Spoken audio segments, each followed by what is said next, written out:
Before we start today's show, I had a tough mental health day yesterday, which ended up inspiring me to write the following column, available in full to the public at patreon.com/Ross Bolen Podcast. I woke up this morning completely defeated, opened my eyes and immediately felt darkness consume me. I didn't want to get out of bed. I didn't want to move. My thoughts were dominated by negativity and anxiety. A heavy blanket of depression was weighing me down. I legitimately considered canceling everything I had scheduled today and just succumbing to whatever the fuck that darkness felt like bringing on. This has become more and more commonplace for me over the last year or so. Prior to entering my 30s, I had never experienced depression before. I was familiar with it. I'd spoken to several people who struggle with it on this very podcast, but had never experienced it myself. And like so many of the best and worst things in life, depression is a force you can't fully comprehend until you experience it firsthand. Nobody can explain to you fully how good sex feels. You have to fuck. Similarly, nobody can communicate the crushing nature of depression through words alone. Everybody's experience with depression, just like sex, is different. And I mean, the complex nature of our most powerful human emotions, bad or good, in our own individual perception and handling of those emotions is what makes being human so special, right? So eventually, I got myself out of bed because I had a lunch scheduled with somebody I was only recently introduced to, and I didn't want to be rude.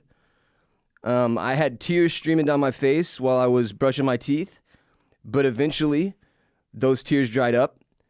I felt that deep-seated pain in my heart for like the first couple hours of the day, but eventually it faded. And now, as I was writing this, the workday is winding down. I've written a column, had a 2-hour lunch with a badass new friend who is genuinely spurring growth in my life, worked out my schedule for the rest of the week, replied to roughly 100 emails, played basketball for a half hour to get my blood pumping, and I'm about to go for a run before the sun goes down, which, for the record, I fucking did. Depression is like waking up every day down 3-1 in the NBA Finals. And all you can do is find a way to win that next game. Win the day. Then win the next day. Then the next. And obviously in life, unlike in fucking basketball, this shit does not stop. There is no offseason. There is no Larry O'Brien championship trophy. No cameras waiting in the bathroom to interview you after you hit the showers. No fans in the rafters. No millions of viewers on TV. It is just you. It's just me. I won today. Do I win every day? No. Admittedly, there are days when I don't fight hard enough. There are still days when I let the darkness consume me and I fail to overcome. But those days are fewer and farther between as I open myself up to new things, as I continue to gain perspective from new people and remind myself repeatedly that I will get stronger. I know that if I want it bad enough and I work hard enough, I will find peace again. And that is enough to motivate me. That is enough to keep me going. Today it worked. Yesterday it worked. The darkness I wake up with some days, that weight of defeat, that it almost always feels like it will last forever when it's at its worst. Yet it never does. And here I am. Life is a beautiful gift filled with all manner of twists and turns you can't possibly even attempt to make sense of in real time. But as those seconds turn into minutes, into hours, into days, into weeks, into months, if you maintain the desire to survive and thrive, and you desperately strive to keep a positive mindset and constantly search for wisdom, each and every single one of those twists and turns will begin to make sense in time. Every single moment of great pain and suffering in my life has eventually bred growth and joy if I have allowed it to. Every single heartbreak, period of great confusion or anxiety or depression, every lonely night, each dark thought and feeling, they have all added up to the man that I am today. Every obstacle is part of the journey. The new friend I had lunch with, by the way, a fucking warrior. Like the kind of person who has endured challenges that make me feel silly for even considering my challenges challenging until I remember we all have our own journey. And as part of the human experience, we all suffer. We all face challenges. And for each of us, those challenges present themselves in different ways, each with a different path to either growth or destruction. And only we, individually, can decide which path to take.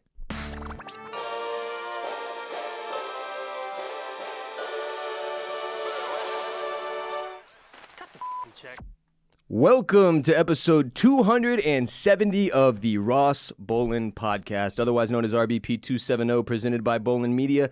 I am your host, Ross Bolen, joined today by semi-regular producer and second-time co-host here on RBP, Miss Myrriah Gossett. Myrriah. Hi. We're going back-to-back, you and me. I know. 2 times in a row. We're really doing it. Are you excited? I am. I mean, we talked about sweaty pits last time. We did. So what else can we get into? I'm going to step up the selection of topics for you to discuss. Perfect. Today. It's going to be slightly better than last show. That's all I can promise, though. All right. Slight improvement. I'm ready. All right. J-Bone, Jared Borslow, one of our other co-hosts here, he got himself a new puppy.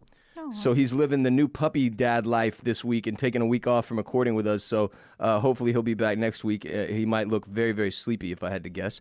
AJ is also on his 9-to-5 grind. We're going to be mixing in some new voices here, folks. It's going to be fun shit. Hanging out. Today we got Myrriah. Woo. Good stuff. Woo. RBP 270 is brought to you by Leesa, makers of the most comfortable mattresses in the entire world. Your mattress, the most important purchase you're going to make for your home, right in front of your living room TV, right? And whether you have a shitty studio apartment or you're living in a big-ass house with 4 bedrooms and 2 kids running around or some shit, it doesn't matter. Having a fantastic bed for your body and mind to rest every night is paramount. Leesa knows how important rest is to a better life. Leesa is the foundation of a healthier, happier you. And to Leesa, a bed is more than just a place to sleep. It's a place for relaxation and rest. All of their products at Leesa have been thoughtfully designed to go beyond creating a comfortable bed to transform your bedroom into a sanctuary that you actually want to spend time in. Their most advanced luxury hybrid mattress is made with premium foams and springs for enhanced pressure relief with edge-to-edge support. The hybrid is the bed I've slept on for a few years now. It's the most comfortable bed I've ever laid eyes or body on. I brag about it constantly to everyone I meet. I've spoken about it on this show roughly 1 billion times. It is phenomenal. I could not more highly recommend the hybrid by Leesa. It's just the most comfortable bed I've ever slept on. Point blank. That's it. It's not that big of a selling thing. It's it just is the best. Also, Leesa believes all people should have access to deep rest and relaxation, and as such, they make it easy for their customers to know they've made the right choice through social impact initiatives tied to each purchase, like they donate 1 mattress for every 10 they sell through organizations that work in causes like foster care prevention. And to date, they've donated more than 33,000 mattresses through more than 1,000 nonprofits. Leesa mattresses are made in the USA, in-home delivery and setup is available. Financing is also available. Do not miss out, RBP gang. Live healthier. Live happier.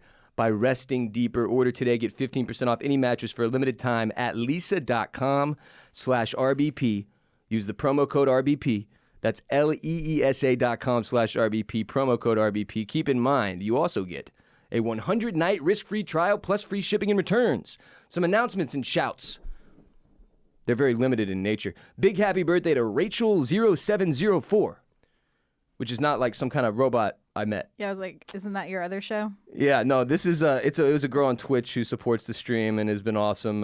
Twitch.tv/BossRollin. So happy birthday, Rachel. Have a great one. By the way, Rachel Ross 2020 tour continues. Huge for Ross's and Rachel's all around the world. They're doing a Friends reunion. And they're doing the Friends reunion on HBO Max. Yeah. It's all coming together. It really is, full circle. Happy birthday to everyone in the RBP gang who has a birthday this week. If you want more RBP every month, ad-free, you can support the show on patreon.com/Ross Bolen Podcast. That's the place where that column I read to start the show today lives. And it's where everything I write is going to live. And I'm going to be writing more and more, hopefully, in the coming days and weeks. It's it's very much one of the focuses for me the remainder of the year is to continue writing, not only because it's something that I think it creates actually good content, but because it's extremely helpful to me in processing stuff in my life, and y'all seem to enjoy it. So I'm gonna be writing more on patreon.com/Ross Bolen Podcast, and you also get ad-free RBP.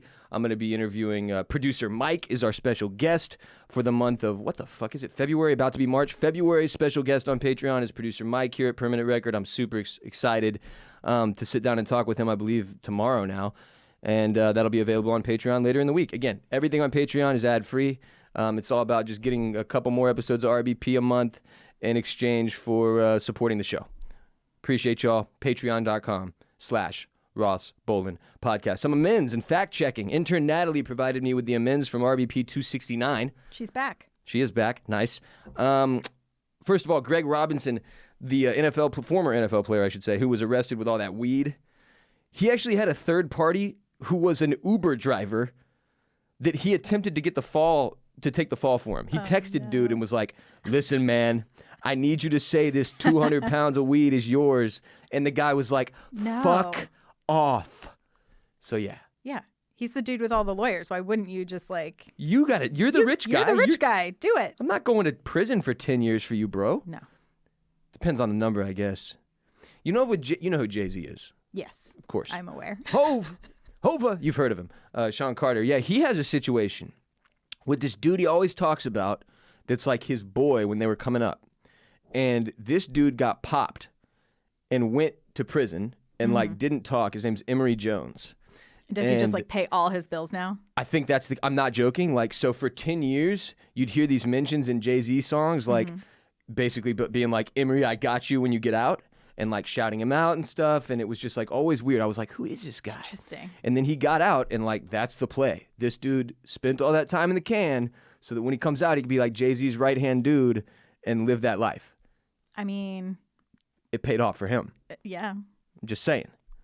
I mean, I don't know. I would assume prison is not fun, but if you had to do it, that would be the way to like... For money. Yeah. Yeah. Right. To come out and be rich. But that being said, I'm not doing time for Greg Robinson. I will do time for Hove. Because you know the money's going to be good when you get out. Exactly. Exactly. And in all fairness, I don't know that Emory did know that, but certainly this Uber driver was like, no. Yep. No, thank you, sir. Another piece of information here from intern Natalie. 360,000 babies are born each day, according to the UN. Gross. Sorry. Isn't it kind of like, the first thing that popped into my head was like, fuck. It's just like a lot of bodily fluid being sprayed around the world to produce more humans. So much. Right? The aggressive nature of grasshopper mice extends beyond their hunting habits, apparently. When held in captivity with other mice, they will kill and eat them. Very nice. Savage. Dude, cannibalism is fucked. It's like rampant in the animal kingdom. Yeah. Stop eating each other. Well, we're getting rid of all the other stuff they can eat. I guess they only have each other left. That's not a bad argument. Eventually, we're going to have to also... We're going to turn that way, right? Just eat each other. Yeah. Look, I've seen the movies. I know what happens when we run out of food. All right? And I want everybody to pay very close attention to something. No meat on these bones, baby. You stay the fuck away from me and my calves. President Abraham Lincoln did not enjoy retirement. Richard Nixon did not enjoy impeachment. The population of China is 1.439 billion. I can't believe this is how we start every show. First segment. Cardi B takes on the modern pornography industry. Someone's got to do it. Okay, so this is important because it's not only we are bringing Cardi B back into the fold here. We haven't spoken about her really since all that news came out about her like drugging and robbing clients when she was a stripper, just because that makes me very uncomfortable. That being said, I don't know. I feel like if you go to a strip club, you're kind of volunteering yourself for like any of the bad shit that can happen to you as a human. Robbery, druggery, all of the things. Like strip clubs just in general, it seems more likely that type of activity is going to go down at a strip club than like, say, I don't know, a church, right? So you got to know. I don't know. I would be very interested in the statistics of how much highway robbery goes on at a church versus a strip club. That's actually... I'm just saying. Yeah. Mega churches exist. Look, it's a different way of doing it. In the strip club, they don't pass around the plate. In church, they just pass around the plate. You put your money right into it. At the strip club, you throw it. It's the same thing. It's the same. It's not. They're both vessels for your cash. Strip club more fun. 100%. Throwing money at a person, fun. Putting it into a plate and watching it go down the aisle. Not so fun. Not so much fun. Not my fave. No. And I always feel bad because who the fuck carries cash? I mean this at a strip club or church. Well, now I think they've like really gone hard on the ATMs in the strip clubs, but also you can charge up a lot of stuff too. True. Strip club, easy to get cash. But I'm sitting in the church aisle and the thing is coming, the plate. You got to get out that checkbook like it's 1986. My checks have like the address from 3 homes ago. Yep. You know? Like, what am I supposed to... Anyway, to get to her point and to get to what this segment was supposed to be about, Cardi B got on Twitter yesterday, right? She's a very outspoken woman. She's not afraid to talk about anything in particular, it doesn't seem. So she says, I was scrolling down a porn site. Then I see a snippet of Frozen, parentheses, Elsa, in parentheses. Why the fuck they put that? Shit made me cringe. Turn me all the way off now. I'm here with you motherfuckers. Weirdo shit. Shit shouldn't be allowed. And for those of you who are unaware of what the fuck she's even talking about, just give me a minute, all right? Let me get through her tweets and then I'll explain. So her next tweet is, and why do porn titles be so weird? Like, quote, teen fucking, end quote. Stepmom fucking, step kid, like what the fuck? That shit is fucking nasty and weird. Okay, here's the thing. Non-porno people, whoever you are.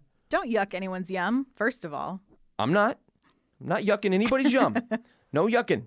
Just saying, porn has gotten to a place over the past 10 years, I'll say, where we seem to be losing our filter. Some. Now, they provide you with a filter on some of these porn sites, but those are kind of ineffective. The point is this. Or, I guess it's this. Porn is becoming more accepting of all of the different, like, kinks and fetishes and shit that people want to see. Right. Now, what we found out over the past couple of years is it turns out a lot of y'all are weirdly into stepsister and mother and step fucking, right? Which is, frankly, I don't really get that. I don't have a stepmom or a stepsister or any steps to fuck, so I've never, like, considered it. But it's weird. It's like 90% of the porn on the mainstream porn sites now. Not like, haha, 90%. No, like, seriously, it's like 90 fucking percent. It's every other goddamn video. And to Cardi's point, the titles of these videos, we got to do better. Whoever is in charge of titling the porn videos on, like, UJizz and Pornhub, fire yourself. You're the worst ever. We're trying to get a nut here, bro. Do you fucking mind? Why does every title you write need to be like, I don't want to feel bad about myself the whole time I'm on the porn site. You cannot go to a porn site now and just read through titles. Well, I think, so for me, first of all, if you're going to Pornhub, pay for your porn. So you're saying if it's free porn, you don't get to complain. You do not get to complain. Okay. If you are paying for your porn, I 100% think you can complain about titles. But the other thing is, if you're paying for your porn, the titles are going to be better and the content is going to be better. Ethical porn is the way to go. If you can pay for Netflix. Ethical porn is the way you're putting it. Yes. Oh, why is that? Because you're paying for it, which means the person performing is also getting paid a living wage to do it. Oh, it's a lot more likely that they are than if you were just straight up on the site. And most of the stuff that's on like Pornhub has all been stolen. Ripped from paid porn sites. And so you're, you know, those like dumb FBI things that used to come up on the screen being like, don't steal this movie. They need those for porn. Yeah, they really do. It's just like a weird industry though, because it's like all the mainstream sites basically, look, I'm not like psycho porn guy. I don't watch a ton of porn. Probably like a reasonable amount for a single dude, I guess. But it's like, it's such a weird like everything in there is all the new stuff that you're speaking to that's getting ripped, and it's like, and then there's the Frozen shit mixed in, which I don't get the cartoon stuff either. I don't know why anybody needs to see Lois Griffin get pounded out by Peter or Brian for that matter. What the fuck? Why? I don't understand. But I don't know. There's shit that I want to see that I'll find in that fucking pile of weirdness, but it's gotten strange. So we have all the new stuff like getting ripped from the paid sites and put on. That stuff gets taken down pretty quickly. So then they're just like rotating through the plethora of stepmom and child porn that they have, I guess, and then mixing in like the Frozen shit and then old stuff. I don't know. It's just, but I feel her on this, man. It's a serious problem. The organization, categorization, and titles, and just the way these, like, the few biggest public free porn sites, correct, which I still think are most people, I don't think are willing to pay for porn in 2020. Because remember the 90s? People paid for this shit. I know. And then it came out on the internet, and everybody was like, why the fuck would I ever pay for porn ever again? But then we've hit this spot where what you brought up, especially the ethical nature of it, has become a bigger and bigger issue. One of the people that we've had on this show multiple times, a friend of mine, Mia Khalifa, experienced what can happen when you jump feet first into the porn industry and don't have your shit straight. Like, she's not getting any of that money. Right. You know? Somebody is. And so if you're going to, I mean, here's the thing. If you're going to scroll the free porn sites, don't complain about the titles. The other thing with the variety, I think it's actually a good thing because it's an outlet, a safe outlet for people to explore kinks that is consensual on all bases, right? Sure. Yeah. Yeah. No, I mean, it's funny. It's like, I don't know why this has happened more and more recently where kinks and fetishes keep coming up. And we've talked a lot about furries. We've talked a lot about... I'm going to get you a fetish person to come in here and talk to you one day. I'd be totally down. I'm serious. Okay. We've talked about furries. We've talked about feet a lot. Neither... Just for the record, neither of those is like my fetish. Like, I'm not a furry. And it's not that there's anything wrong with being a furry. I'm down to put on the Care Bear costume for the right amount of either money or... like the person that's in the other Care Bear costume is hot enough and I'm like, you know what? I'm going to put on this Care Bear costume for the sake of getting it in here. But it's not my thing. I don't like judge people. It's like become a thing where more and more I'm seeing situations with fetishes and like kinks play out in real life. Right. Well, there are some people who their kink or fetish actually is a large portion of their life. They live that day to day. Other times it is different portions of their life. So if you're in like a sub-dom situation, it could be more of like that happens all day for you and that's what you want. That's how you roll. Like that's your operating fucking system basically. Right. Or if you're a fin, if you're getting paid by like someone who wants to be fin dom, it's all kinds of stuff. Yeah. No, it's crazy as hell out there. And we're going to talk about all the time if I'm on here, Ross, because I know almost all the other shows I produce are about sex. That's your thing. That's your thing. No, that's why. Like, I honestly, I was coming up with this segment, and I was like, this is just like one of those things I love talking about because it comes up a lot, and you are a like sex pro person, so you know a lot about this stuff, and I thought you'd have some good perspective. So I work within the sex positive community. The sex positive community. That's Correct. What it's called. Yeah. Not sex pros. So, I mean, some of them are professionals. Yeah, I guess that works too. Yeah. But anyway. So here's the thing. Here's the main takeaway for if you're like me or Cardi B and you're like a casual pornography consumer. I agree. We can't be complaining about shit that's free or like go to another site or find one that you like that you can pay for. I don't know. Like this isn't a problem that I had solved yet. Part of the reason we're doing this segment, because I was starting to get annoyed by this shit. Like, just because it can be fucking distracting. I'm trying to watch like my porn, the porn I'm into. The pop-up ads and the stuff on the sides always get me. It's chaos. It's chaos, and then they're mixing in other genres into my genres where I'm not expected to see the stuff I'm seeing. Like, I don't need to see Elsa getting a load unloaded on her. That's not what I needed today. It certainly wasn't what Cardi needed. She didn't want it. She's okay, because I get it. She's watching Frozen with her kids and shit, and then she's trying to go watch porn, and Elsa's getting creamed. It's like, we just can't have this. Cardi, you got to pay for your own porn. Or it's also interesting to me that like the most famous, rich, beautiful people in the world all watch porn too. Like everybody watches porn. Yes. Y'all don't have to be ashamed about watching porn or touching yourself. It's 2020. Grow the fuck up. Next segment. Animal of the Week! And now, Ross Bolen's Animal of the Week.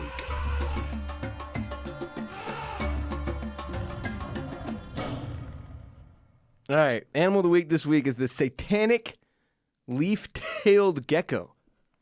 It's really the name. I didn't know animals had religious sex or involved in religion at all. Yeah, no, I didn't either. This is weird. Lucifer in lizard form. The Satanic leaf-tailed gecko, though, by the way, you know the drill. Pull up Google Images and check out this thing while I talk about it. Also, may be known as the eyelash leaf-tailed gecko. I think we could just go ahead and cross that one out. It's not as badass. Or the fantastic leaf-tailed gecko, PH. I like that. That's pretty cool. That one can stay. The other one, X that out. This thing is baller because it looks exactly like a dead leaf. and its tail specifically, but then also its body. It's like one of the coolest camouflage lizards in the world, and it's only found in Madagascar, found nowhere else. It has like super specific requirements to survival in its breed. And for whatever reason, that plays in Madagascar. They're like 2.5 to 6 inches long. The scientific name of the species, Fantasticus, is Latin for imaginary, which is tight. They're arboreal, which means they spend all their time in trees. We've run into a lot of these lizards and birds over the years, over the episodes, that don't bounce from trees, ever.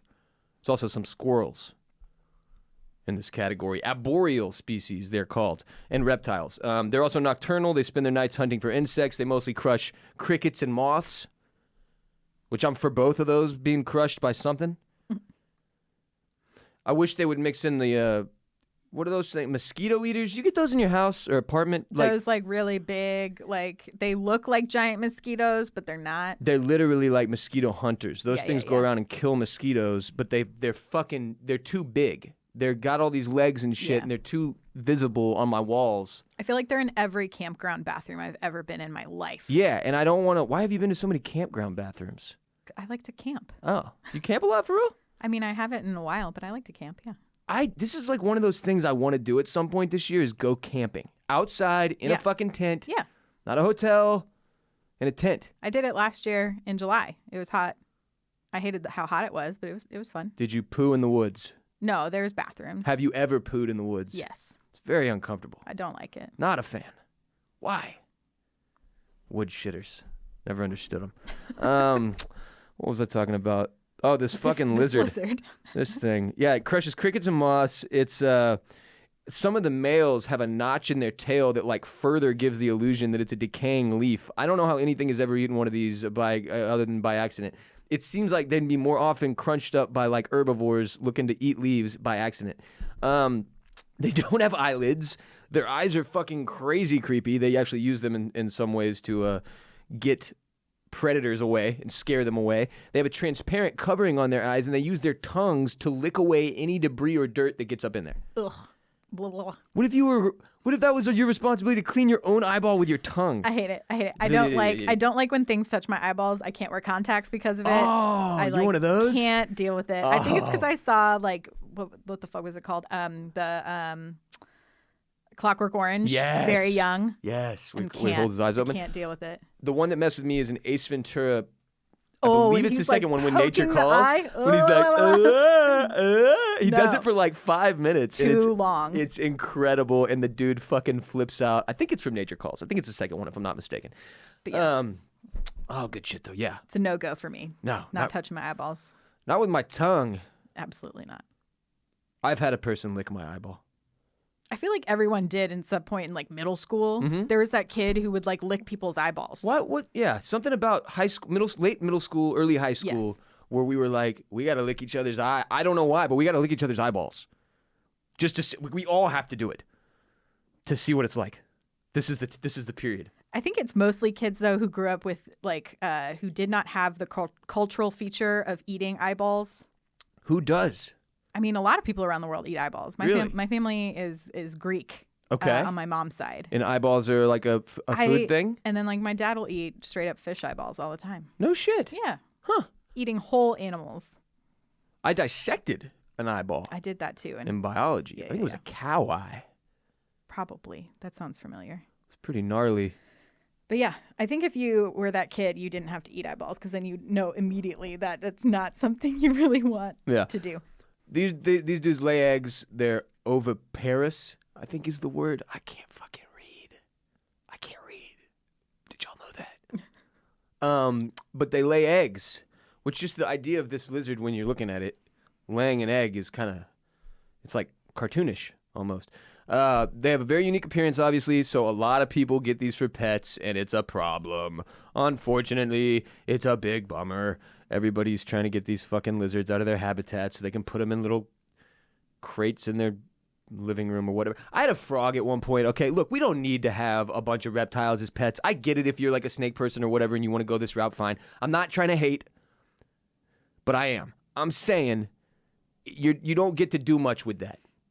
and it would probably be fine out in the forest where it's supposed to be.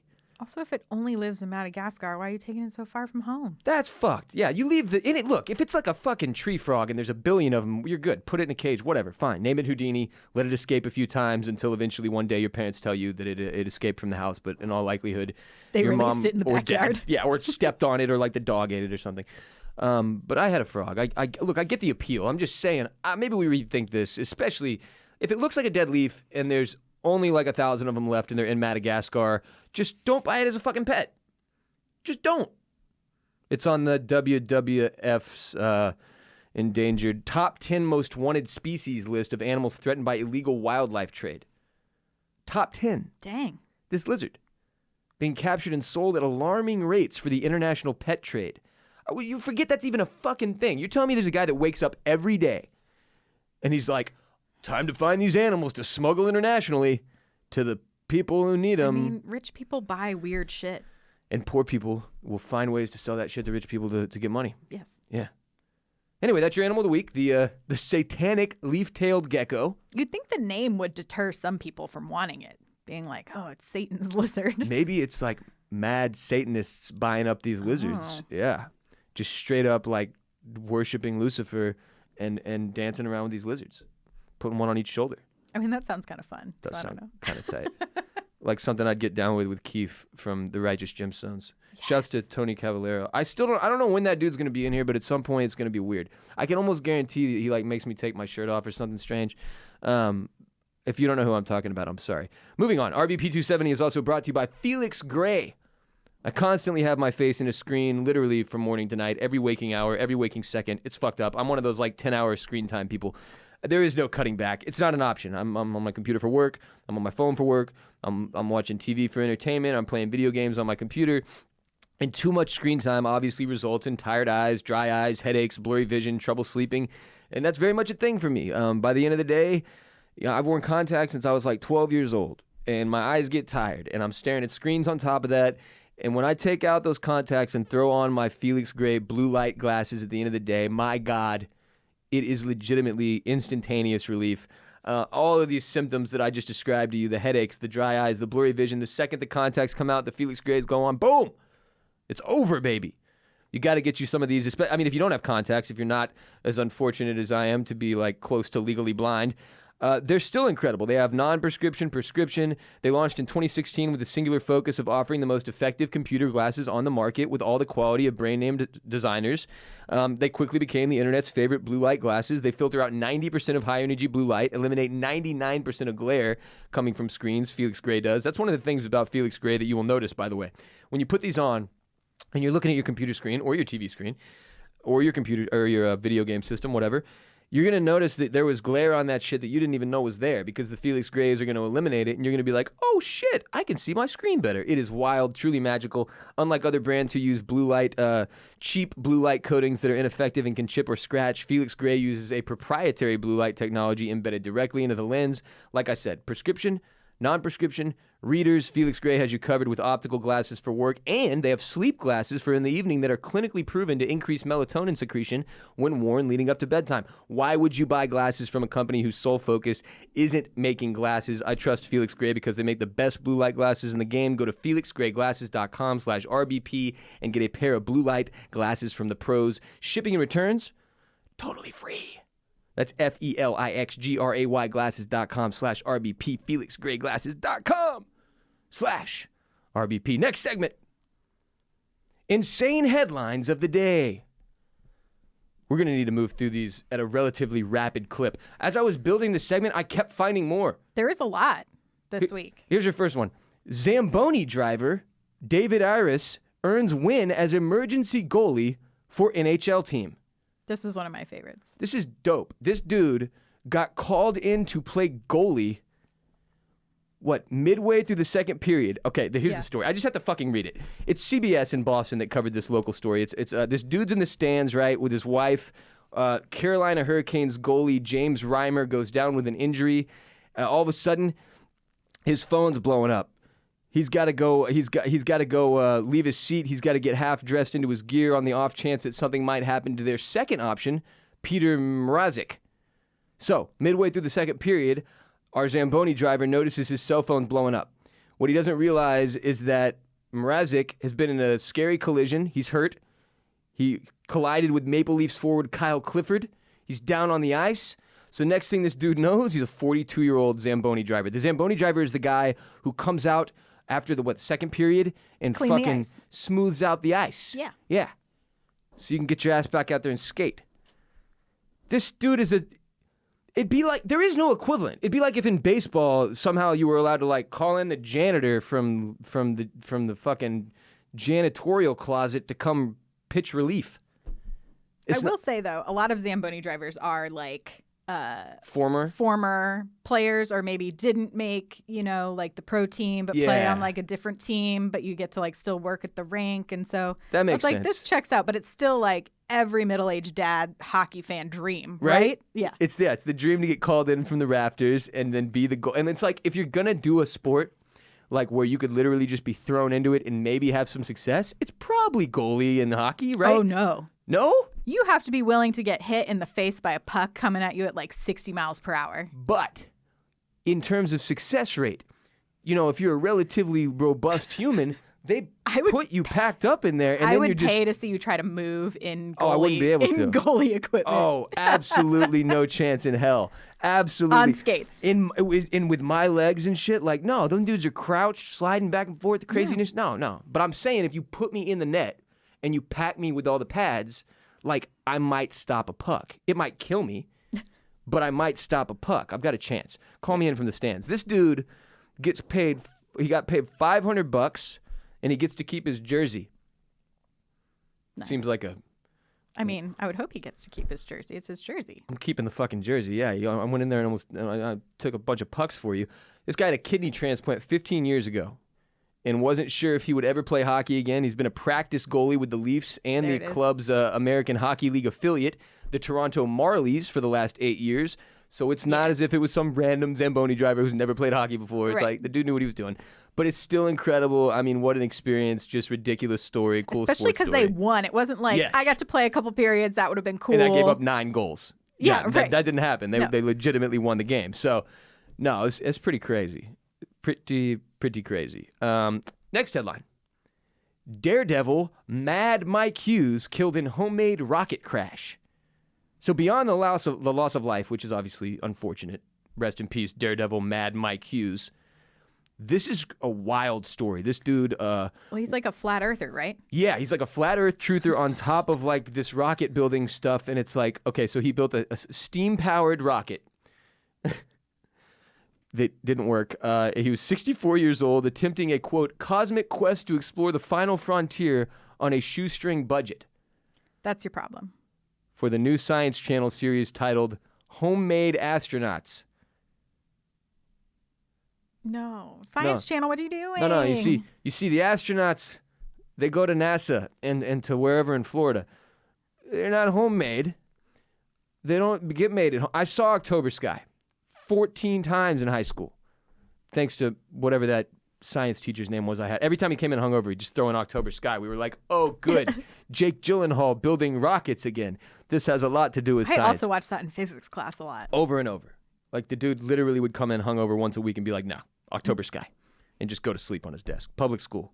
Westside High School. Shout out to Westside. Shout out to just the Houston Independent School District in general. They don't pay teachers enough. No. And they just don't try hard enough in any of the ways. I think it's like the general problem. It's like they're just not, they don't seem to be trying very hard to create an actual education system. As a guy who came through it, I was very confused the entire time. But I did see October Sky a lot. So Michael Mad Mike Hughes tragically passed away, I think it was yesterday. He attempted to launch his homemade rocket. It's supposed to be like a fundraising thing, right? Like not even like, I'm going to space. It's like, see how good my rocket is and give me more money. And he's gone now. He had a Guinness Book of World Records 103-foot jump in a Lincoln Town Car stretch limo on a California speedway that he did in 2002. Oh, that's so much cooler than being known as a flat earther. Like, why did you have to go into this? Like, you could have been known. Yes. Should have stuck with the car jumping. This is a mistake. Obviously, it was a mistake. He's gone now. But I've always wanted to get Guinness Book of World Records. Or just look like, I see those videos on Instagram where race car drivers will like take a normal person in the car with them. I want to do like one of those, but for like, you know, the Daredevil people. I want to fly 103 feet in a town car, but in the passenger seat in a goalie outfit so that I can't be hurt if the car crashes. Next headline. And this one's terrifying. A swarm of nearly 40,000 bees attacked police responding to a single bee sting report. Why would the police respond to a singular bee sting report? Who calls the police for a singular bee sting? White people. The whites. It's always the whites. I've been stung one time in my life. Once. Right on the left nipple. I was at Camp Ozark and I was running in a Hawaiian shirt. And I was like 14 years old and the Hawaiian was unbuttoned because I was pimping. And a bee flew into up under there and I was running and I just felt it just go fit. And I was like, ah! And I went to the nurse or whatever and I had to like, it was just this whole situation. She's like rubbing cream on my nipple.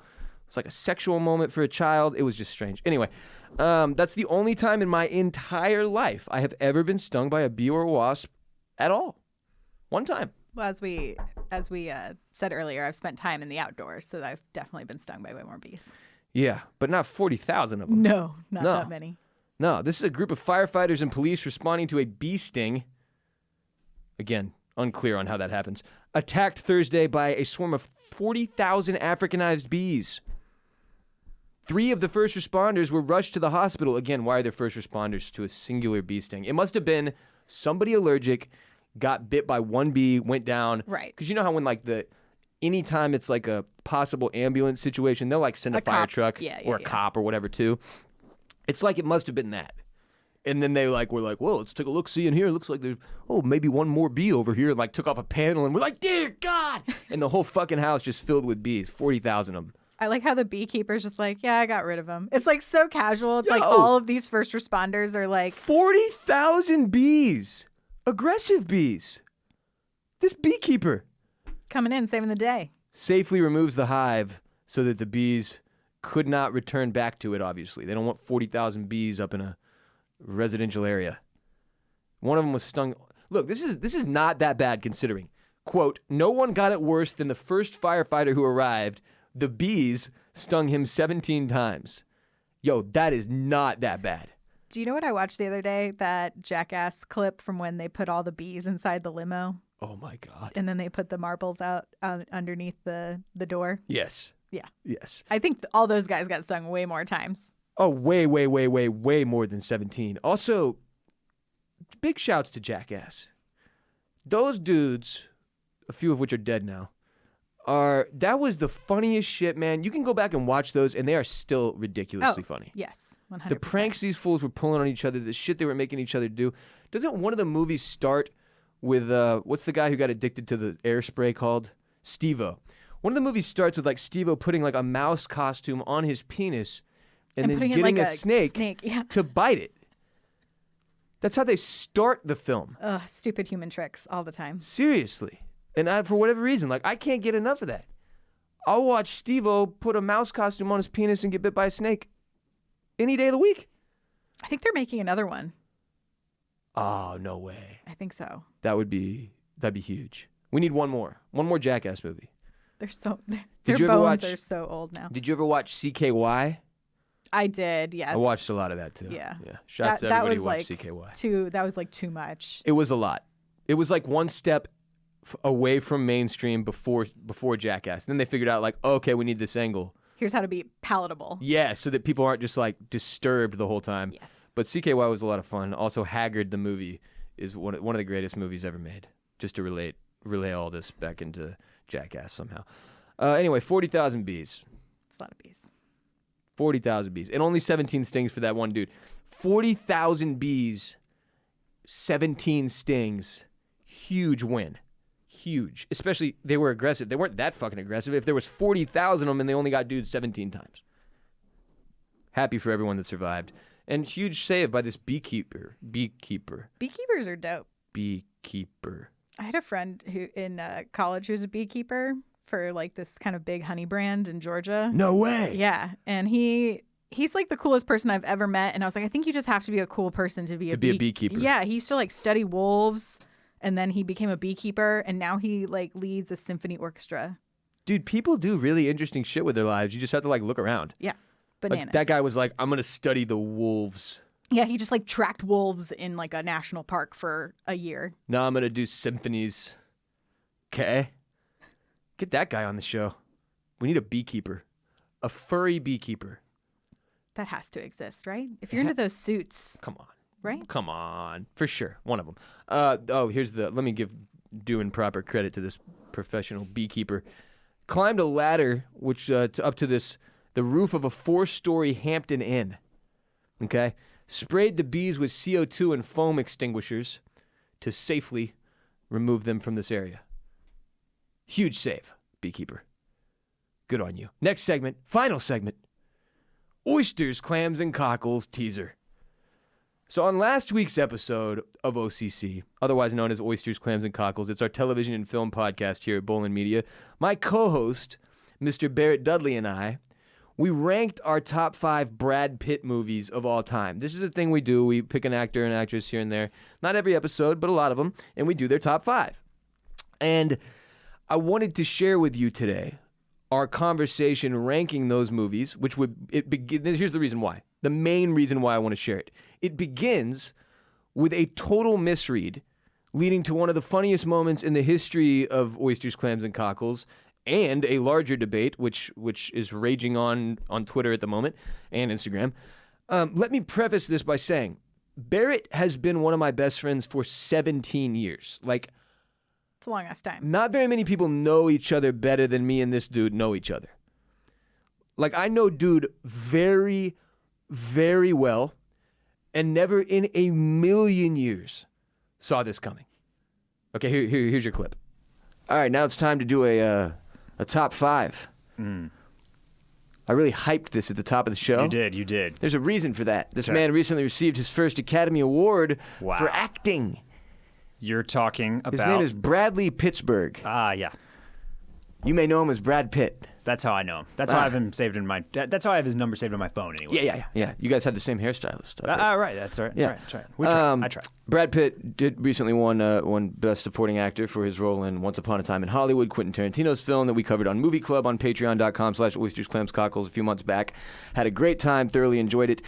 Brad Pitt's top 5 movies are what we're going to do today. We've been doing top 5 characters here and there sporadically, top 5 actors and actresses, rather. And we have arrived at Mr. Pitt. Now, what I found when I was digging through several dozen lists of Brad Pitt's best movies, best Brad Pitt movies, Brad Pitt's best dramas, Brad Pitt's best comedies, blah, blah, blah, blah, blah. What I found, Barrett, is that of everyone we've done so far, this is far and away the most difficult for me, and what I believe to be perhaps the most impressive resume well beyond what I imagined in my head. Yeah, it's deep. He goes way back, and I think that I don't exactly know when this was, but there was a narrative. Maybe it was the early 2000s, early to mid 2000s, where there was kind of like a narrative of is Brad Pitt really a good actor type thing? Yeah. It sort of came into play, or is he just really hot? Yeah, exactly. Yeah, but that's certainly not what you gather when you look at this guy's IMDb page. You know what I mean? He's absolutely it's just shattered that reputation. He's fucking and dumped all over it. Yeah, right. And it's deep. It's great. I think that we talked a little bit about it when we talked about Once Upon a Time in Hollywood, but here's what let me say this though. Great, but it's what we'll start going through this list of his movies, and then we'll gather our top 5 from it. Mm-hmm. What I find when I start to go through it is it's not that there's like this insane amount of my favorite movies ever. It's that there's an insane amount of very high quality movies or good movies. Like there's just a lot of movies I would have rewatched many, many times. Like in every different category you could imagine, really, too. Yeah, and this will be par for the course for me, but there are a lot of like ones that I know are really, really famous that you've probably seen that I haven't seen, or if I have, it was many, many years ago. Yeah, there are only a couple of his that I haven't. I don't really like I can't, just to throw one out there, I can't really comment on Interview with the Vampire, but I know it's like supposed to be great. It's super famous. It's a good movie. I mean, it's not one of my. It doesn't make my top 5. Didn't see Legends of the Fall. Really good movie, but you know. Also, it's like, okay, you have to watch that one at some point. So, anyways,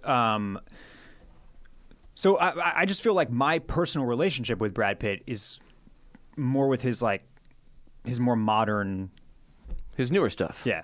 If you watch Legends of the Fall, make sure you catch it on TBS when you have like the flu or horrific food poisoning or something that causes you to not be able to leave the house, because it'll take up the whole 8 hours. It's like a 16-hour movie, and with commercials, it's 4.5 days long. Gotcha. That's great. It'll get you through everything, Barry. Good to know. Yeah. But yeah, and I think the other kind of interesting thing is what I was about to say, just in regards to our discussion around Once Upon a Time in Hollywood, is how he, another like piece of his acting career, part of the narrative now is like Brad Pitt is a good leading man, but he is also an awesome character actor when he wants to be. Yeah, if you give him something that fits into his repertoire, sort of. He's carried some shit, but some of like just the best, most awesome pieces of acting work from him are when he's in like these smaller roles. I'll give you my favorite one ever. And just has like something more obscure to chew on. I'll give you my favorite one ever. Arguably the best one of his that he's ever done for me is Snatch. He's the parky boxer. Yeah. He's not a main character. Yep. But he is a main character. Who's a main character in that movie? And you can't understand a goddamn word he says. It's an incredibly random, eccentric, weird character to do that has like athleticism tied in, and he fucking kills it. Yeah, it's one of the best parts of the movie. In any of the he's great in an ensemble as well. Yes. So he's seemingly does not have any problem with not being the top billed guy. Correct. Sort of throughout his career, if you look back. So let's talk about some of the older ones. Like, okay, one of the first times Brad Pitt was on a big screen was True Romance, right? He just plays that stoner that's sort of like a classic American character now. Floyd. Yeah. And then he was in like a few things here and there back in the 90s that were hard. Like, was Seven in the 90s? Was that in the 90s? Oh, yeah. 95. So that was an example of one where you saw sort of the chops had started to develop. He doesn't like kill that role. I'll say this. So the movie, I know this just from like reading about him. The movie that like put him on the map, like as a name, was Thelma and Louise. It's a very small part, right? And then, but everybody was like, "Holy shit, who's that guy?" It's weird the memories that you kind of carry out of your childhood, but my dad, who was like very, and when I was growing up, we did a lot of this as well. But like, we tied our own ties. We went fly fishing in Colorado. We went on like these outdoor trips like this. Barrett's an Eagle Scout. So 92's A River Runs Through It was also another big one. And I remember that one was like, who is this man? He is the most beautiful person living currently. Like. Yeah, it was acknowledged at that point. What is this guy gonna do? Yeah. Now he was. You're exactly right. That was sort of. And that was my 92. first experience with Brad Pitt was like, okay, this dude's clearly the shit. Well, now what? Yeah, and so then he did Interview with the Vampire, Legends of the Fall, and Seven, all in 94, 95. So he had a nice little role there already. Like, because I'll watch any of them shits again, right there. Yeah. Meet Joe Black is sort of a random one. 7 years. I mean, yeah, how about this 90s? Like, Interview with the Vampire, Legends of the Fall, 7, 12 Monkeys, Sleepers, 7 Years into Bed. I love Sleepers. Meet Joe Black, right into Fight Club and Snatch. I mean, and that's when it starts to get really, really gnarly, is when you get into the later stuff. He started to really figure out how to pick them, and he also got into the production and directing side of things, that's right. Yep. Which really helps. Clearly helped with his understanding, because my God. So like, I'll say the last one that was a big movie that Brad Pitt was the leading man, that I walked away and I was like, they should have fucking. The Curious Case of Benjamin Button. Where does that even sit in anybody's movie lexicon? What the hell was that? If you go back and even read the synopsis, it's legitimately insane that they attempted to pull this movie off. He ages in reverse.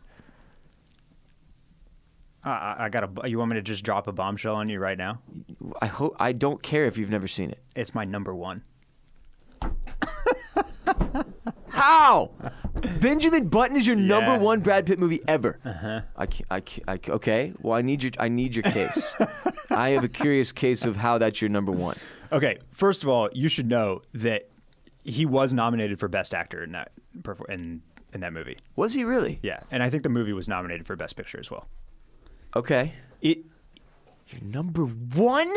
It is for me. Uno. Yeah, I love The Loneliest Number. Yeah, it's probably not my number one movie of all time. No, I know. But in our your number one Brad Pitt top five. Yeah.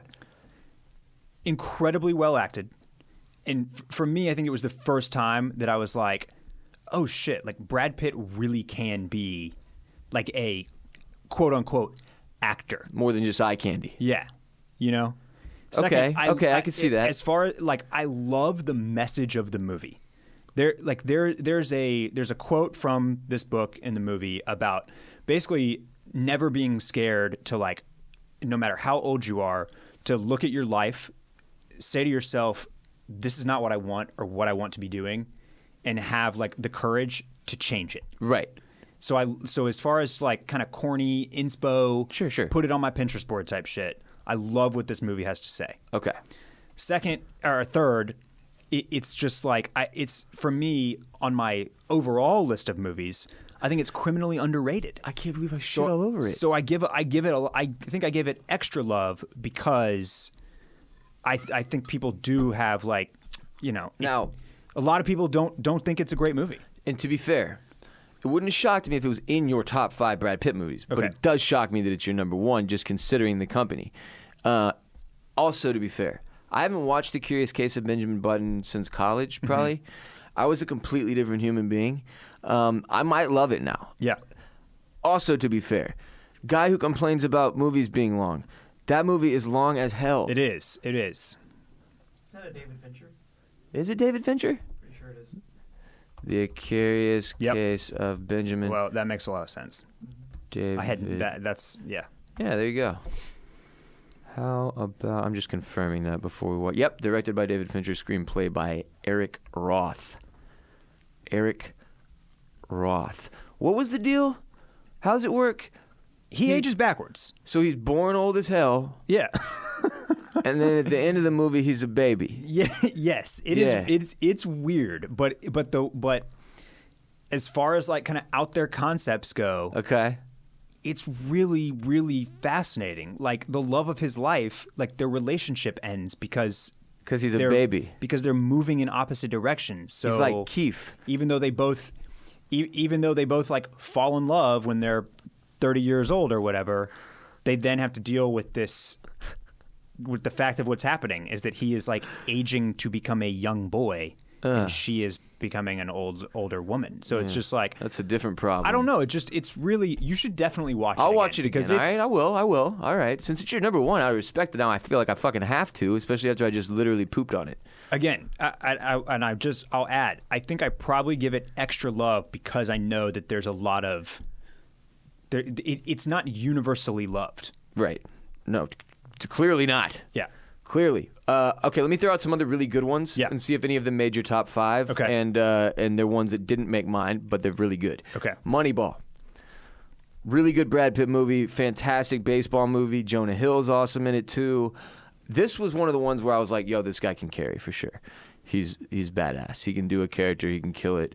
Billy Bean. Billy Bean? Is that Billy his name? Bean, yeah. And that's his other acting nomination that he got nommed for at the Academy Awards. It's not in my top 5, but it's definitely honorable mentions. Great film. I recently watched Ad Astra. Have you watched it? I have not.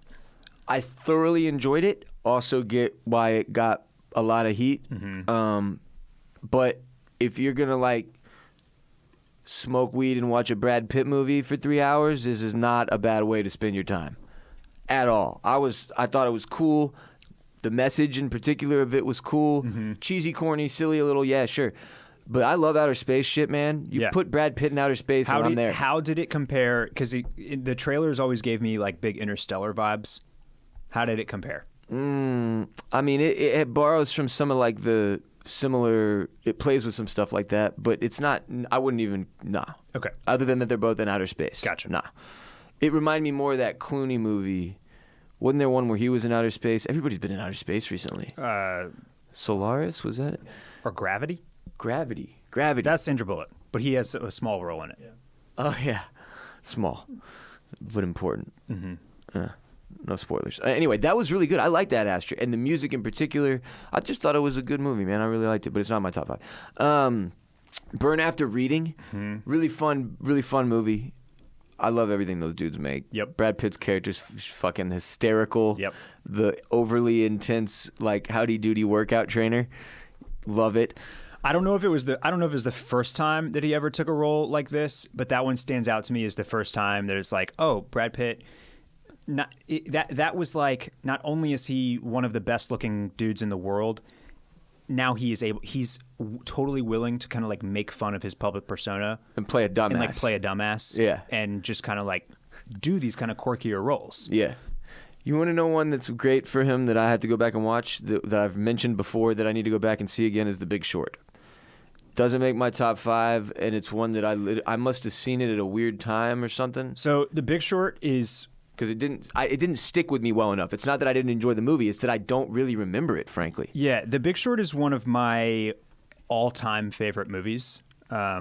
Certainly of the last 10 years. Certainly of the 2010s. So I'm assuming it cracks your Brad Pitt top 5. It does not, because this is one of those ones where Brad Pitt plays that's an ensemble movie. Yeah. But there are a couple of main guys. It's mostly Steve Carell and Christian Bale. He's not one of the main guys. And then like B characters like Ryan Gosling, and then he's like a C character even. And it's like it doesn't count, sort of. So it almost doesn't count. I'm with that. It's another one where like the guy that he's like, it's kind of an unexpected thing. He pops up and he's playing like this, I think he's like an older professor that... Yeah, it's really random. That really knows the stock game. Yeah, he's going to help him. Stonks. Stonks. He does stonks. And he's awesome in it. Like, he's perfect. But it's not... But it can't be in my top 5 because he's on the screen for 15 minutes, basically. Have you seen The Assassination of Jesse James by the coward Robert Ford? Never seen it. I have. Many people consider this to be one of Brad Pitt's best films. Not a fan. Okay. Slowest goddamn Western. I love Westerns, man. I just didn't really like this movie. I don't know why. Not in my top 5. Okay. Needless to say. Allied, which I think he directed as well. Did you see that one? No. I wanted to see that, and then that's one that slipped by. Oh, wait, no. I don't. Through the cracks. It's not one he directed, but I did see it, and I really enjoyed it. Not in my top 5, but it's one that certainly fits into my good-ass Brad Pitt movies from the past 10 years that I would for sure watch again if it was on TV, and I enjoyed thoroughly when I watched it. I mean, give me Marion Cotillard. Marion Cotillard and Brad Pitt in any movie. Yes, and I want to watch them together. Yep, Allied was cool as shit. Loved it.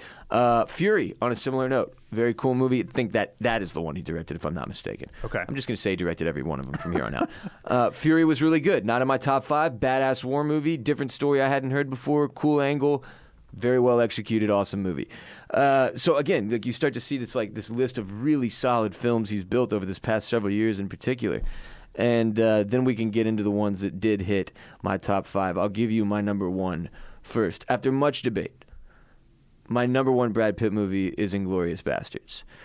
And it's like almost like Once Upon a Time in Hollywood can't be in front of that for me, because Inglourious Basterds sort of set the table for the Quentin Tarantino-Brad Pitt relationship for that to even develop into Once Upon a Time. And I love how ridiculous his character is in the movie. Yeah, I have Inglourious Basterds as 3. Okay. And it's possible that it's recency bias. You know. Fair enough. I just, in all, I really love the movie. I love playing with World War II. I love what Tarantino does with everything. But in particular, Brad Pitt's character is so fun and ridiculous and wild and going around carving swastikas into Nazis' heads. And it's just, it's just next level. Yeah. So that's my number 1. My number 2 is Snatch. Even with him being a character that's not on screen the whole movie, it's such a badass role, and it really changed, it was one of those movies that got me to be more into movies. When I saw Snatch, I was like, shit, dude, this is crazy. Like I like it was like an adrenaline rush because that's what his what's his name, the dude that makes these movies, where every single one of them is Guy Ritchie. Yeah, Guy Ritchie movies. It's just like the whole time you're on the edge of your seat, and it's just nonstop. That's a good point. Snatch came out in 2000, so we were around 14 years old, and 13, 14. Yeah, it's a super impressionable time period. Super impressionable time period, and I think, if I remember it correctly, it's like one of the first R-rated movies that my parents like not only let me go see, but I think I went with them. Yeah, like they were okay with it. They were okay with, yeah. Well, because all the R-ratedness was because of the cussing, and most of it you couldn't understand because of the accents anyway.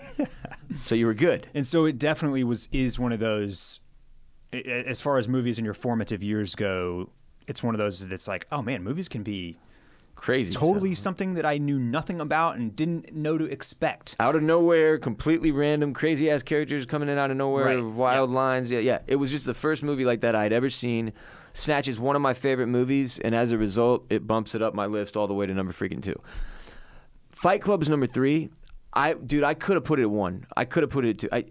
Fight Club is just such a good movie, and it's so original and crazy. Obviously, it's based on a book, and I think that's why I end up bumping it down some. But his character in it is awesome. It's one of the defining roles of his career, if not the most defining role of his career up to that point, right? Fight Club changed the whole Brad Pitt, like... It was like more bad boy, less pretty boy, more bad boy. And it's just one of the most fun movies ever made. Just ridiculous. And I love both those actors, too. Does Fight Club land anywhere on your list? It does not. Sad. So, 2 things. I've only ever seen Fight Club via cable TV. With commercials? Yeah. Okay. So I've never sat down, started Fight Club, and watched it all the way through. That's wild. It's probably in the... It probably makes like the top 10 movies that I need that are on that list. Like I need to sit down and watch this movie all the way through. Yeah. To have it in my... I'm a guy that talks about film now. Yeah. Repertoire. For sure. Fight vernacular. It's awesome. You need to watch that shit. No commercials. I also really don't like Edward Norton. Really? Yeah. Oh man, I really like Edward Norton. Just not like I know he's like a perfectly nice dude, good actor, but he does absolutely nothing for me as far as like magnetism on screen. Yeah. You know what? It's not necessarily that I disagree with that, but he has Brad Pitt in this movie, so it works. Yeah.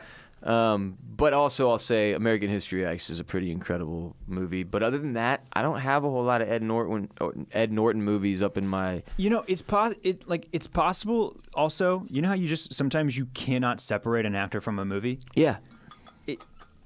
His character in Rounders, it's like I just can't do it. Wow. That might have been it. You know? Wow. Maybe that's it. Maybe I just can't let go of his Rounders character. He was so good that he ruined himself for you. Crushed the role so hard. My number 4 is Once Upon a Time in Hollywood. Okay. I got it in there. I want to see it again, too, because I think it might end up higher. It's one of those ones where, like, we had so much going on this past 6 months. I loved the movie. I don't know where it's going to sit for me yet, rankings-wise, in terms of longevity. And then Barrett, my number 5 to close it out, and this was a very difficult decision, leaving out Ocean's 11, 12, 13. That was tough. Not the Tree of Life, not even discussing it, not even mentioning it. My number 5 though is undoubtedly Troy. Okay. And Troy could have been my number 1, and I'm not joking. Yeah. So if. Just given the first few seconds of the lead up there, that was my guess for your number 5. Yeah. It's on my list. Like it's bolded and I have honorable mention next to it. Okay. Because I almost put it in there. All right, give me your top 5. So 1 through 5. So it's mine to repeat real quick. Inglourious Bastards, Snatch, Fight Club, Once Upon a Time, Troy. Yeah. So ours are pretty similar. I have from 1 to 5, The Curious Case of Benjamin Button, Once Upon a Time in Hollywood at number 2, Inglourious Bastards at 3, and again, like I said, like that could easily be recency bias. If I go watch them back to back, maybe I feel differently. Sure. But I just loved what he did with the film. Yeah. And he's he was just amazing. Like you watch the Academy Awards, they gave that a segment, a clip somewhere, probably during the nominations, where one of the killers walks in and he's like, "Oh, I remember you. You were talking about something," and like the Austin Butler, that's the actor. He's like, "Yeah, I said the Dark Knight is coming," and he's like, "No, it's dumber than that." And it's just like he's so funny in it too. Anyway, that was my number 2. Inglourious Basterds at 3. The Satanists. Snatch at 4 for me. The Pikey is just an all-timer. Yes. Like, I mean, Periwinkle Blue. yeah. You like Dags? It's from me ma. And then I have the Oceans franchise at 5 because This bumped Troy, man. it bumped Troy. That's fair for you. They do similar things for me in like the pantheon, like Brad Pitt as like an icon. Yeah. At this point, his like coolness outweighs how attractive he is for me now. Oh, for sure. And those 2 movies are like the 2 pillars of those of those 2 characteristics. Troy is like he's sex on a plate. Sure. They covered him in oil for the whole movie. Yeah. Oceans is like, is there anybody cooler than this dude walking into a room snacking on chips? At all times. At all times. Like who is cooler than Brad Pitt casually walking into a room, cool as a fucking cucumber, just like popping chips into his mouth or whatever. You know what I mean? I And, like that side of him Yeah. means more to me at this stage of his career than the hotness. This dude is almost The too sex good looking. That would be the main deterrent for me considering pursuing a relationship, relationship. Yeah, Yeah. no, I'm with you. Look, I get it. I get that Ocean's 11 and Troy. I get that was going to be a battle for you, and it makes sense that the Ocean's franchise won out. And for me, it makes sense that Troy won out because, and I've watched that. Look, Ocean's. I like the movies. It's something about them though where they were never my favorite. Like I never loved them. I really enjoy them. I've seen them all multiple times. I watch them when they're on TV and shit, usually around the holidays. But for whatever reason, they just never were my favorite. I think because the first one was so good, and then it kind of bummed me out that it became this like 9-movie franchise or whatever. I don't know. But Troy, on the other hand, I've watched intentionally on Blu-ray or streaming, 30 times. Yeah. Yeah. And it's just such a good movie, but without him, it's dog shit. And what you realize, you know what? I'm going to fucking cancel that take. The last time I watched Troy, I was like, what the hell? I do not remember this many good actors being in this movie. Yeah, like Brian Cox is Agamemnon. Eric Bana, right? There's great actors all over the place. Yeah. Never mind. Cancel the trash take about Troy being awful without Brad Pitt. But in terms of what he brings to the movie, he's by far and away the MVP of the film. The opening scene with him, where they're like, listen, you bring out your best guy and I'll bring out my best guy and we'll save all these men's lives. Mm-hmm. And he's like, haha, Fababliblis. Like he yells out the dude's name. I don't know what it was. And the dude comes out and it's like a 9-foot tall, roided up HGH monster. Yeah, he's a giant. With no hair. A giant. And then Agamemnon's like, or whatever, one of the guys. He's like, Achilles! And Achilles isn't there because he's super naked with 2 babes. And some kid has to run and go get him and then bring him out. And then he's all like bitchy to his boss, like, fuck you, dude. I was sleeping. Bring me out here to fight people and shit. And then he runs in, like casually actually, starts to sprint towards the dude. Like it's like from fucking... What was the, not Us, what's the one where the people sprint at each other for no reason? And Get Out. Like that. But like really casual. Nobody's ever looked better sprinting than that dude in that scene. No, they have not. And then he just does this. The jump stab. The jump stab, Yeah, which the no jump one's and stab. ever The jump and executed stab. in an actual battle. You'd be swatted aside like a fly. But it's just from the get-go, he sets the tone. Troy, it should have been my number 1, the way I'm talking about it. Benjamin Button? What? It's literally unfucking believable. I am still shook. Still shook. You've seen Benjamin Button, of course, right? I don't think I've seen the whole thing. Oh, it's like 17 hours long, and nobody's seen the whole thing. I think I napped in the middle. Yeah. Woke up. So saw you the rest. napped during the ages of like 72 to 50. Probably. Yeah, as he reversed age back to a baby. Because that was the movie. Literally. Brad Pitt played the baby. Someone said the other day, I think it was on like that Katya and Trixie drag queen show. Oh, yeah. They were like, I want to reverse Benjamin Button. And they were like, isn't that just aging? Normal life? Yeah. Just aging normally Just aging in the normally. forward progression. Yeah. No, something about Brad Pitt's like face turned old and then put on a little person and then a baby. I'm not in on Benjamin Button, bro. It's not even in my top 5. It was man's number 1. I gotta record this dude this week. I gotta look him in the eye and like know that this happened. I mean, it's his number 1 Brad Pitt movie, though. To be clear, but Right. that's still an insane choice. Like Brad Pitt has legit movies, and he picked Benjamin Button, the movie where he reverse ages back into a baby. You see, that's crazy as shit to me. Anyway, I hope you enjoyed the clip from OCC. Listen to Oysters, Clams, and Cockles, or watch it on youtube.com/Bolen Media, or listen wherever RBP is available. That will do it for today's show. But before you head out to take on the world, it's time for some very important announcements.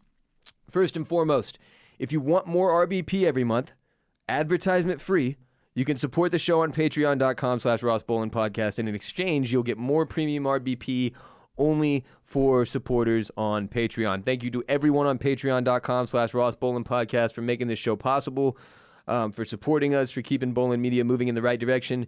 It means an incredible amount, and I hope y'all enjoyed not just yesterday's column, but continue to enjoy the stuff I write on there as well to bring some more content to the table on Patreon. Because I realize, like 2 episodes a week in addition to what y'all get with RBP is nice, or 2 additional episodes a month, rather, I'm sorry. But I want to get a lot more columns going. And then, as I've spoken to in the past, a lot of you listeners are talented and have reached out to me asking to be able to write either for the show or columns and articles for Patreon. And no, we're for sure still doing that. So if you have interest, holler. Ross at rossbolenpodcast.com. If you're one of the people who has hit me up in the past 6 months as I've dick teased the shit out of y'all about this, holler again. Come back through, because I might not find your email. It is quite a pile. So I'm going to be going through, and getting members.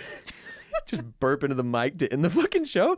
I'm going to be going through and getting members of the RBP gang writing for the Patreon. So it won't just be my voice. You'll be hearing from other people as well, and I'm stoked about that. Patreon.com/Ross Bolen Podcast. You have 3 legal obligations you've been saddled with as a result of having listened to this entire show. Number 1, you must rate and review on Apple Podcasts. You can listen on Spotify or SoundCloud, watch on YouTube, I don't care. 5 stars, 2 or 3 sentences on Apple Podcasts about why you like the show. Get it done. That's the biggest platform still. It's the one where your ratings and your reviews do the most damage. Help us out and get your 5 stars and your 2 or 3 sentences about why you love RBP and why you think other people would love it, which brings us to our second legal ob. For you to tell one person, whether it's a friend, a family member, a coworker, a neighbor, any one individual that you think this person might enjoy the Ross Bolen Podcast, share it with them. One person this week, one person next week, one person every week until the week you die. Number 3, we have a new legal obligation. You have to use our sponsor codes. It's pretty simple, right? This week, Leesa.com/RBP. Leesa. And then Felix Gray. Felix Gray glasses.com/RBP. Those are our 2. Leesa, Felix Gray, support them, use the codes, fulfill your 3rd and final legal obligation, and we all win. Follow us on Instagram at the Ross Bolen Podcast. We do announcements when new episodes drop. We put up funny videos and shit. We got great interns that make us cool clips. Follow us on Twitter at Ross Bolen Pod. You can find us on Facebook if you're the middle-aged aunt of one of our listeners. You can follow me, Ross Bolen, on Twitter, Instagram, and Snapchat at WRBOLEN. At WRBolen. Myrriah, where can we follow you on social media and hear more of your voice? Yeah, you can follow me. It's at Myrriah Gossett on all social media platforms. It's Myrriah with a Y and Gossett with 2 S's and 2 T's. Tight. Make it complicated for you. Appreciate you. Thanks for hanging out with us today. Yeah, of course. Anytime. What a blast! Check out Bolen Media's television and film podcast, Oysters, Clams, and Cockles. Check out Freeze All Motor Functions in preparation of Westworld Season 3. That will do it for RBP 270, recorded and produced by Mike Moody and Grant Davis at Permanent Record Studios in Austin, Texas. We'll be back on Thursday for episode 271, RBP 271 coming Thursday. Podman gets paid. Respect Mr. Park. Strength and honor. Gang, gang, gang. You are not alone. Peace be with you, and also with you.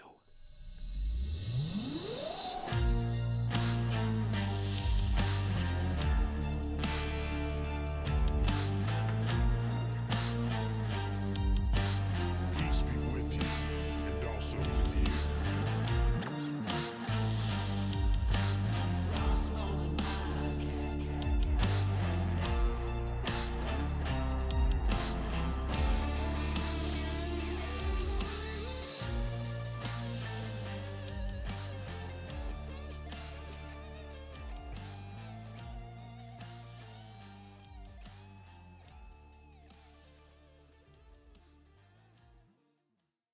Go low, baby.